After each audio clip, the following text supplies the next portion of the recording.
میرے لیے پہلے بہت مشکل ہے اس نظام کو لے کر کے چلنا. بڑا مشکل ہوتا ہے کسی کے آگے جا کے جھولی پھیلانا اور اس سے فنڈ مانگنا. مجھے بڑی اچھی طرح یاد ہے کہ ایک دفعہ میں ایک شخص کے پاس گیا تھا تو وہ گھومنے والی کرسی پہ بیٹھا تھا اور رخ پھیر کے دوسری جانب کر کے ساتھ والے ساتھی کو کہنے لگا آپ کا کیا حال ہے. تو میں وہیں سے اٹھ کر کے آ گیا تھا. تو میں نے اپنے طلباء سے کہا تھا کہ بھوک کاٹ لو گے لیکن میں دوبارہ کسی کے پاس کسی کے گھر میں جا کے نہیں مانگنا ہے. ہم اتنے پریشان تھے کہ حال دل سوزاں ان سے بھی کہا کہ جو غم گسار نہ تھے. خیر میں نے ایک بات اس کو ضرور کہی تھی. میں نے اس کو یہ کہا تھا کہ میں اللہ کے فضل سے اپنی ذات کے لیے ایک پائی کا بھی روادار نہیں ہوں. یہ سوکھا کام نہیں ہے، بڑا مشکل کام ہے. میں اس پورے مجمع میں کہہ رہا ہوں، پوری دنیا میں کہتا ہوں کہ کوئی ایک شخص بھی اٹھ کر کے میرا طلب کرنا تو دور کی بات ہے، میرے رویے کا لالچ بھی بتا دے تو میں دین کا کام کرنا چھوڑ دوں گا. میرے رویے کا لالچ بھی کوئی بتائے، یہ چھوٹی بات نہیں ہے، بہت بڑی بات ہے. میرے والد گرامی نے مجھے جو وصیت کی تھی وہ یہ تھی کہ بیٹے دین کو کاروبار نہیں بنانا. اگر شوق آ جائے دولت جمع کرنے کا، اگر یہ طلب دل میں جاگ جائے تو پھر کاروبار ہی کر لینا.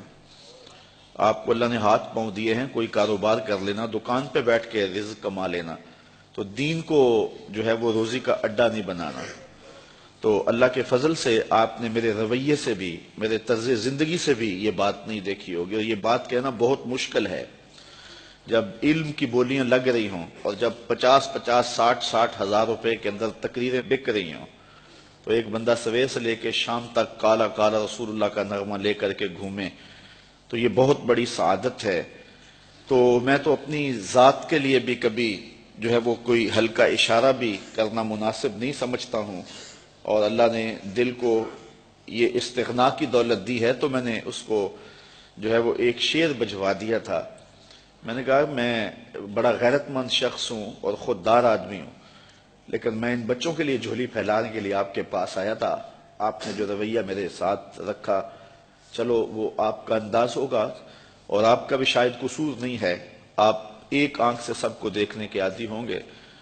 تو میں نے کہا تھا کہ میرے سوال کی عظمت تو دیکھ، میرے سوال کی عظمت تو دیکھ، خیرات نہ دے حسن طلب کی داد تو دے.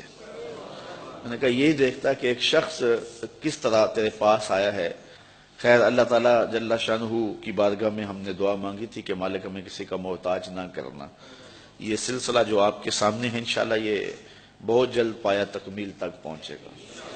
میرے عزیز نے بات کی، آج سے 4 ماہ قبل کی بات ہے کہ ایک پراپیگنڈا کے طور پہ پورے شہر میں یہ بات پھیلا دی گئی کہ یہ جگہ جو ہے یہ بیچ کے کھا گئے ہوئے ہیں. تو مجھے افضل کہنے لگا، میں جمعہ پڑھانے کے لیے ممبر کی جانب جا رہا تھا تو مجھے کہنے لگا کہ آج جمعے میں آپ نے وضاحت کرنی ہے کہ جگہ ہم نے نہیں بیچی ہے، یہ محض پراپیگنڈا ہے. تو میں نے اسے کہا کہ مجھے بتانے کی ضرورت نہیں ہے، حالات آئیں گے تو وقت خود بولے گا. تو یہ ہم کس کس کی صفائیاں دیتے پھرے، لوگ ہمیں گالیاں نہیں دیتے، لوگ کیا کچھ نہیں کہتے ہیں. تو جو کسی کے من میں ہے وہ کیا کسی نے کہا نصیب اپنا اپنا مقام اپنا اپنا، کیے جاؤ میں خارو کام اپنا اپنا. اب تو لوگوں کا محبوب مشغلہ بن گیا ہے ہمیں چھیڑنا، ہمیں تکلیف دینا، ہمیں اذیت پہنچانا. یہ ایک آپ کے شہر میں ایک شخص آ کر کے بڑی لمبی زبان سے یہ بات کر کے گیا ہے کہ رضا ثاقب نے تو دین کی لوٹ سیل لگا دی ہوئی ہے اور وہ دہائی دیتا پھرتا ہے کہ پانڈے کلی کرا لو، مفت تقریراں کروا لو. اس نے تو دین کے وقار کو مجروح کر دیا ہے. یہ دیکھو بت کہیں ہمیں کافر خدا کی مرضی. یہ بھی وقت آنا تھا کہ جو دین کو بیچ رہے ہیں وہ کہہ رہے ہیں کہ یہ دین کی لوٹ سیل لگا رہا ہے اور اس نے جو ہے وہ یہ کیا تماشا بنایا ہوا ہے، یہ دین کے وقار کو مجروح کر دیا ہے، دین کو سستا کر دیا اس نے اور اس نے لوٹ سیل لگائی ہوئی ہے، یہ مفت تقریریں کرتا ہے. تو میں نے کہا صاحب میں کب مفت تقریریں کرتا ہوں؟ یہ تمہیں غلط فہمی ہے کہ میں مفت تقریریں کرتا ہوں.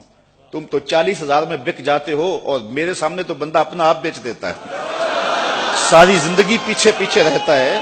تم تو 40,000 میں اپنا سودا کر لیتے ہو، وہ تو ساری زندگی نام لگا دیتا ہے.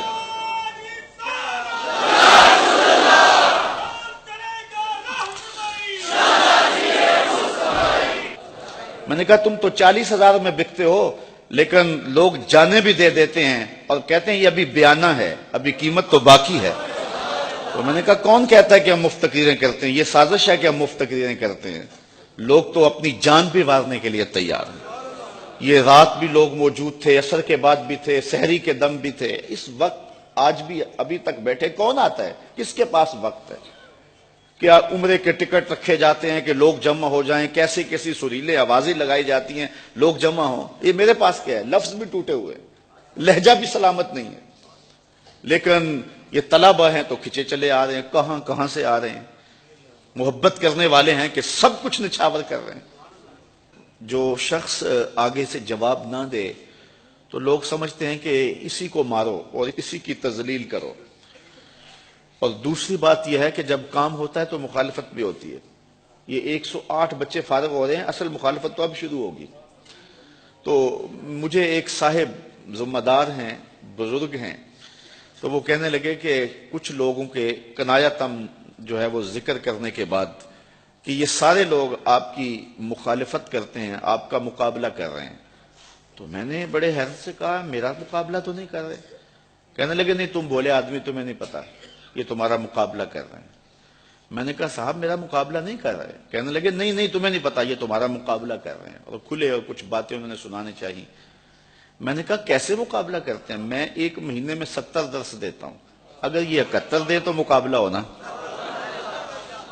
میں 70 ایک مہینے میں اللہ کی توفیق سے درس دیتا ہوں، اگر یہ جو ہے وہ مقابلہ کریں تو 71 یا 72 دیں تو مقابلہ ہوگا۔ تو آج اللہ نے ہمیں توفیق دی ہے کہ 108 طلباء فارغ ہوئے ہیں۔ اگر کوئی مقابلہ کرنا چاہے ہمارا تو ہمیں خوشی ہوگی کہ وہ 109 فارغ کرے۔ کاش کہ ایسے مقابلے کا ماحول پیدا ہو جائے۔ فاستبقوا الخیرات، اس مقابلے کی ترغیب تو رب نے بھی دلائی ہے۔ نیکی کے کاموں میں ایک دوسرے سے آگے بڑھنے کی کوشش کرو۔ کاش کہ اس طرح کے مقابلے کا ماحول پیدا ہو جائے تو یہ ہمارے لیے خوشی کی